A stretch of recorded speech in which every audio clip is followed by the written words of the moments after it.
श्री वारमुखी जी महाराज। गणिकाथी श्री वारमुखी जी। गणिकाथीन श्री वारमुखी जी, लोक और वेद दोनों से गर्वित था उनका कर्म। परंतु प्रभु की कृपा कब किस पर हो जाए, कब किसके किस जन्म का पुण्य उदय हो जाए, यह पता नहीं होता।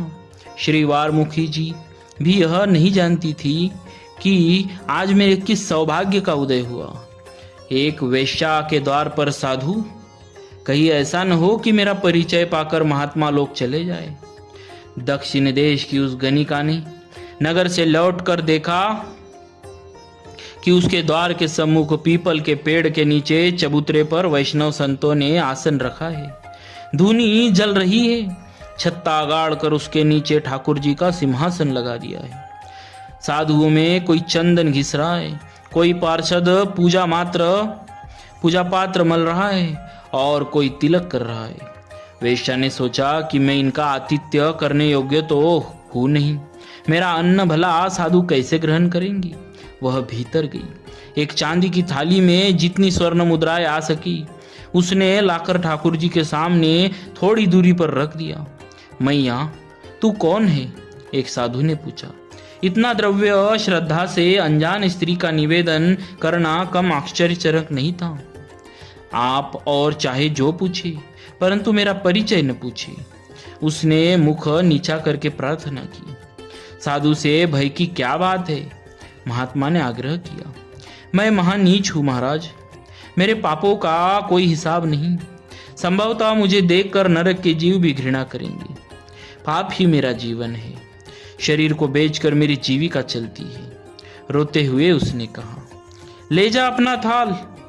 साधु वेश्याओं का धन नहीं लिया करते। एक साधु ने झिड़क दिया, महाराज, मेरी जैसी महापापिनी से नरक या नारकीय जीव तक घृणा कर सकते हैं, किंतु गंगा गोदावरी आदि पुण्य तो या नदियां तो घृणा नहीं करती। मैं नित्य गोदा माता की पवित्र धारा में डुबकी लगाती हूँ। उन्होंने कभी मेरा तिरस्कार नहीं किया। सुना है कि साधु गंगा गोदावरी आदि नदियों से भी अधिक पवित्र होते हैं। संत तो सूरसरी को भी पवित्र कर देते हैं।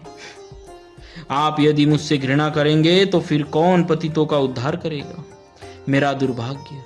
उसने अत्यंत दुखित होकर थाल उठा लिया। मैया, श्री रंगनाथ के लिए मुकुट बनवा दे। मंडली में जो सबसे रुद्ध थे उसने कहा। गणिका की भक्ति भरी वाणी उन्हें द्रवित कर दिया था। जिसकी भेंट संत नहीं लेते उसकी रंगनाथ तो क्या लेंगे। साधु तो भगवान से भी अधिक दयालु होते हैं। वे तो उन सर्वेश से भी अधिक पतितों पर कृपा करते हैं। जिसका तिरस्कार साधुओं ने कर दिया उसके लिए भगवान से क्या आशा रही। वह रोती हुई जा रही थी। मैया, उपहार न लेना तो मुकुट बनाने का आदेश न देता। मैया, उपहार न लेना होता तो मुकुट बनाने का आदेश न देता। वृद्ध साधु ने स्पष्ट समझाया। वह द्रव्य साधुओं ने स्वीकार कर लिया। 3 लाख रुपयों से वैश्या ने एक सुंदर रत्न जटित मुकुट बनवाया और उसे लेकर वह श्रीरंग पहुंची। मैं अपवित्र हूँ, मेरा मंदिर जाना उचित नहीं। आप मुकुट भगवान को चढ़ा दे। भला श्री रंगनाथ के पुजारी जी यह वैश्या का आग्रह कैसे मान ले? उन्हें तो स्वप्न में भी भगवान ने स्पष्ट आदेश दिया था कि वे उसी वैश्या के हाथ से मुकुट धारण करेंगे। उन्हें तो स्वप्न में भगवान ने स्पष्ट आदेश दिया था कि वे उसी वेश्या के हाथ से मुकुट धारण करेंगे। विवश होकर वह मुकुट लेकर गई। दोनों हाथों में मुकुट उठाकर नृत्य करते हुए भगवान के आगे बढ़ी। आज भगवान के श्रृंगार में मस्तक पर मुकुट नहीं था। सिंहासन ऊंचा था। मूर्ति के मस्तक तक वैश्या का हाथ नहीं पहुंच सकता था। उसने मुकुट उठाया। सबने देखा कि श्री रंगनाथ के श्री विग्रह ने मस्तक झुका दिया। वैश्या ने मुकुट उठाकर रख दिया। मूर्ति पूर्ववत हो गई। मंदिर के प्रांगण में ही भगवान की इस असीम कृपा का अनुभव करके उनके दर्शन करते हुए ही उस वैश्या ने शरीर छोड़ दिया। बोलिए भक्तराज श्रीवार मुखी जी महारानी की जय। भक्तवत्सल भगवान की